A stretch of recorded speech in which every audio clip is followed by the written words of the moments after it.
Renungan Harian GPKS Pangkal Pinang edisi 28 April 2025. Saudara, apakah saudara mendambakan sebuah kehidupan yang bahagia, di mana orang-orang yang mengenal saudara merasa bersuka cita karena kehadiran saudara di dalam hidup mereka? Mereka senang, mereka berbahagia karena ada saudara di dalam kehidupan mereka. Dan tidak hanya itu, kehidupan yang membahagiakan orang, tetapi yang bertujuan, yang menyenangkan hati Allah, yang kuat, yang sungguh punya dampak. Saudara, bila saudara rindu punya kehidupan yang seperti itu, renungan hari ini adalah bagi saudara sekalian. Kita akan mempelajari kehidupan dari satu tokoh yang mungkin agak jarang dibahas. Siapakah dia? Dia adalah Yohanes Pembaptis. Kita akan belajar bagaimana kehidupannya digambarkan oleh Allah sendiri melalui malaikat Gabriel. Ketika malaikat Gabriel datang kepada Zakaria yang akan menjadi ayah dari Yohanes Pembaptis.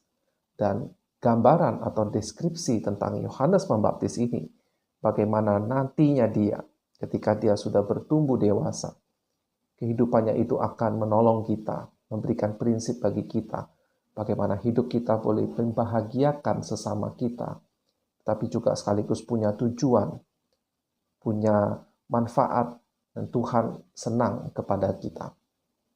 Mari kita membaca dari Lukas pasal 1, ayat 13 hingga ayat yang ke-17.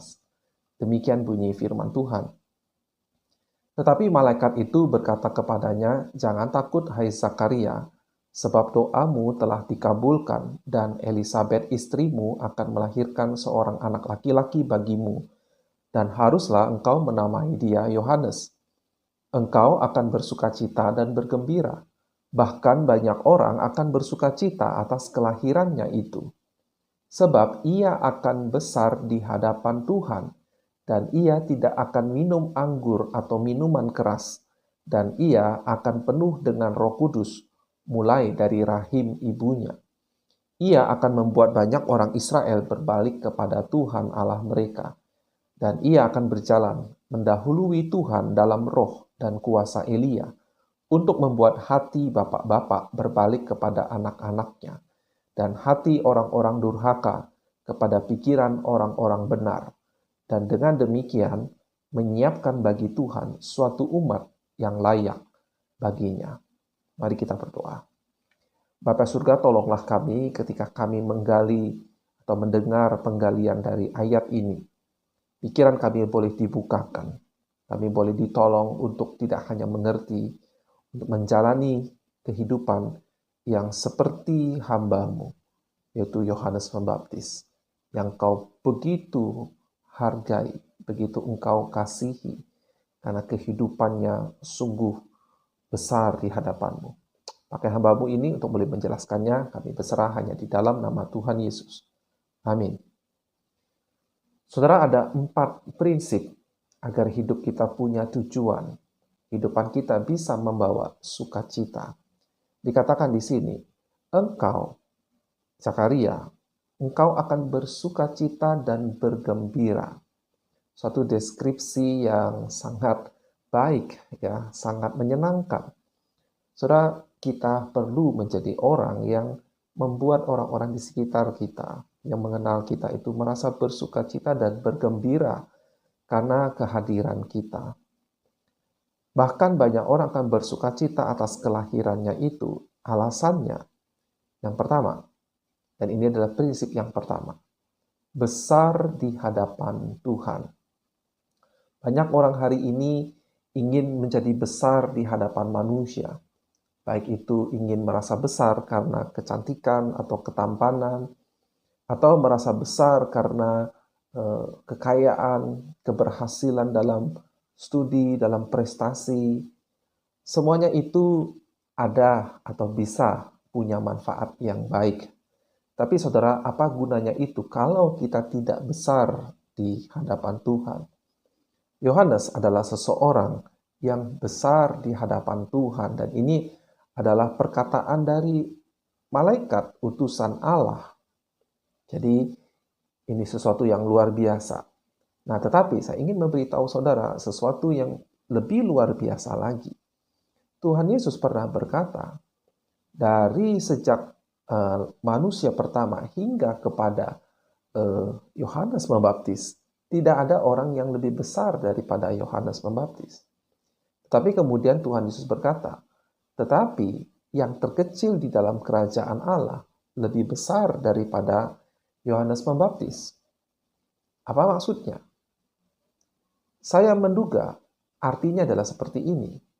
Saudara, Yohanes Pembaptis adalah nabi yang mendahului Tuhan kita, Sang Mesias, Sang Juru Selamat, yang mempersiapkan bagi Tuhan suatu umat, ya, yang kita tahu beberapa di antara murid Yohanes akan menjadi murid Yesus, bahkan menjadi rasul bagi Tuhan Yesus. Jadi dalam satu pengertian, Yohanes adalah seorang nabi yang terbesar karena dia mempersiapkan satu umat yang layak bagi kedatangan Sang Mesias, yaitu Tuhan kita. Tetapi kemudian karena Yesus itu adalah Sang Mesias, dia adalah Tuhan di atas segala Tuhan, dia adalah Raja di atas segala Raja, maka setiap murid Yesus itu lebih besar daripada si Yohanes Pembaptis ini. Kita tahu bahwa di dalam cerita atau riwayat Yohanes Pembaptis ada satu masa di mana dia di dalam penjara dan dia meragukan benarkah Yesus itu betul adalah Mesias yang dijanjikan. Ini cukup menarik bahwa terbersit satu pikiran, jangan-jangan saya salah orang, padahal di pelayanan yang dia begitu yakin, ya, ketika dia menunjuk inilah juru selamat, anak domba yang akan menyelamatkan, yang akan menghapus dosa seluruh dunia. Dia berkata-kata dengan penuh kuasa. Tetapi pada suatu waktu dia di dalam penjara, dia meragukan. Alasan yang kedua adalah karena Yohanes Pembaptis tetaplah dia hanyalah seorang nabi. Saudara mungkin akan berkata, dia nabi, saya bukan nabi. Saudara, di dalam 1 Petrus, Rasul Petrus mengatakan bahwa kamulah umat kepunyaan Allah, imamat yang rajani. Oke, jadi umat kepunyaan Allah, imamat yang rajani, yang ditebus untuk memberitakan. Jadi saudara, kita punya 3 status, yaitu fungsi kenabian, yaitu sebagai pemberita firman, seperti para nabi. Yang kedua, kita adalah imam, karena sekarang yang menjadi persembahan bukan lagi hewan, melainkan diri kita. Persembahkanlah seluruh tubuhmu sebagai persembahan yang hidup. Itulah ibadahmu yang sejati, yang berkenan kepada Allah. Kita adalah imam, saudara.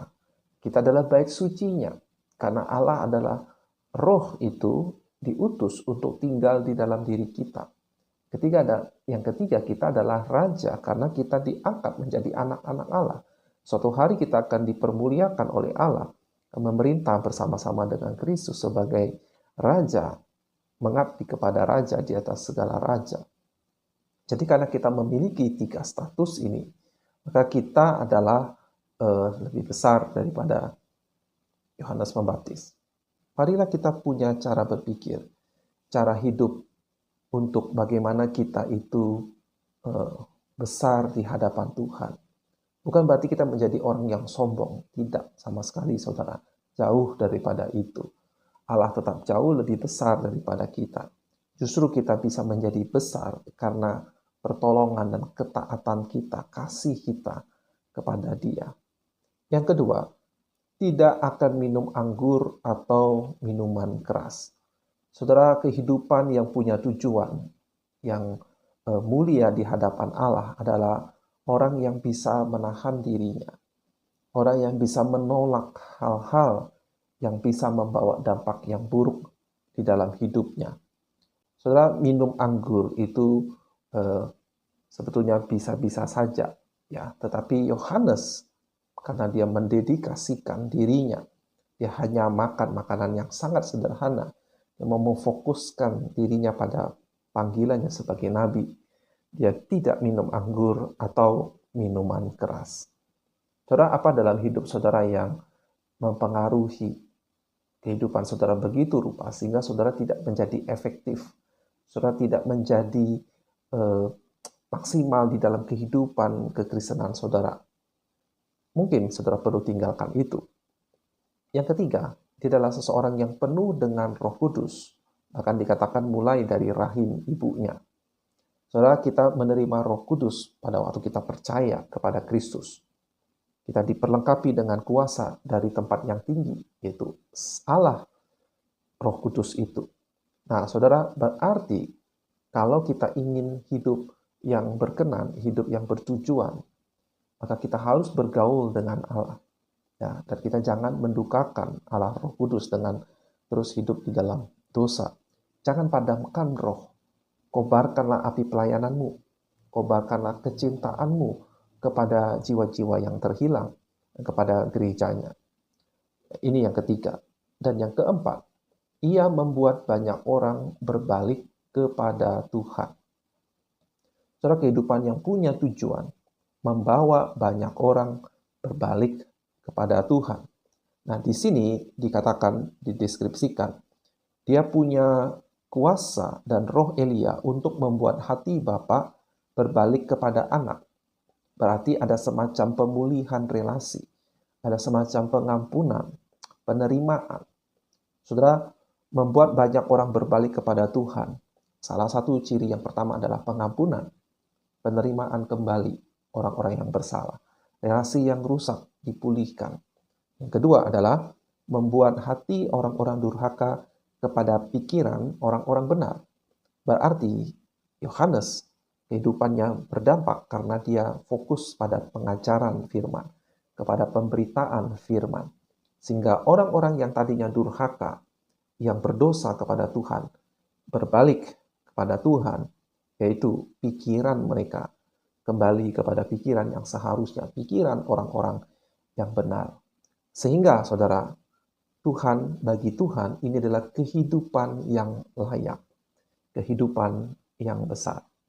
Jadi kesimpulan, 4 hal yang harus kita lakukan, yang harus kita pelajari dari kehidupan Yohanes Pembaptis untuk kita punya hidup yang bertujuan.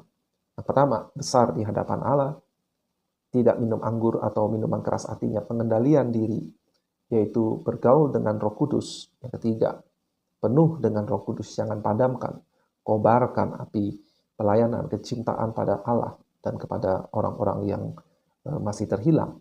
Dan yang ketiga, pelayanan yang membawa jiwa-jiwa berbalik kepada Tuhan. Salah satunya adalah pengampunan, adanya pemulihan relasi.